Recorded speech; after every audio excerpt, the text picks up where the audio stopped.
For the frame in a frame image, you're going to open up the photo that you took of either you holding the frame in front of your face or to the side, or somebody else holding the frame, okay?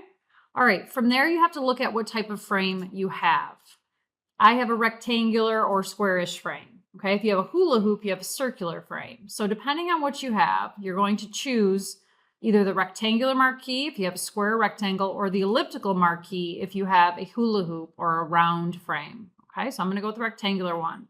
What I'm going to do is I'm going to select an area outside of my frame and make it similar to the dimensions, or this one's rectangular, so I'm going to drag a rectangular selection. Okay, you want to go outside of the frame far enough like this. Okay, give yourself some room. All right, from there, it's made a selection, but we have to copy and paste it. So we're going to go Control C to copy and then Control V to paste. Now what that did was it copied and pasted that, okay? Now we have to put this copy and pasted layer inside this frame, okay? So we're going to change the size. If you don't have the white boxes on the edge, you can go Control T and you can make it smaller. Now we're going to try to get it to fit inside the frame. Now for most of you, the selection won't be perfect, and mine is not perfect either. So we're going to need to use the warp tool, okay? Because I have this gappage at the top. You can't have that.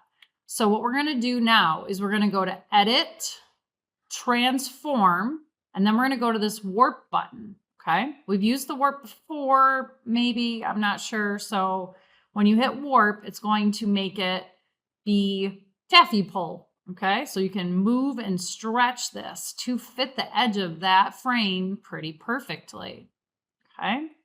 So just make it fit the best that you can.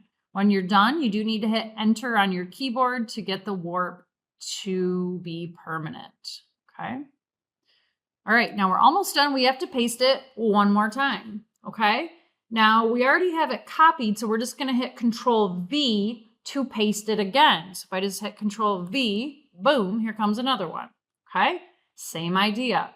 You're going to make it smaller. If you don't have the white boxes around your transform controls, hit Control T. Now with this one, we're gonna have to skinny it up quite a bit. And I'm gonna even zoom in here, hitting Control Plus, so that I can get in there and see even better. All right, so I'm gonna have to make this smaller, and you're gonna fit this one inside here. Okay. Now, mine's not going to fit perfectly again, so I'm going to have to warp it by going to Edit, Transform, and Warp. And we just did this. We're just repeating it with this layer. Warp that up to make it fit. When you're done, hit Enter. Now, you can do it again if you want. Okay, you can do even another one, but the requirement says that I must see 3 frames, 1 frame, 2 frame, 3 frames. This one I can see 3, so I can call it a day. You would go ahead and go File, Save as a Copy, and make sure it's a JPEG file, and then go ahead and turn it in. Or you can continue to repeat it and do as many frames in there as you can fit.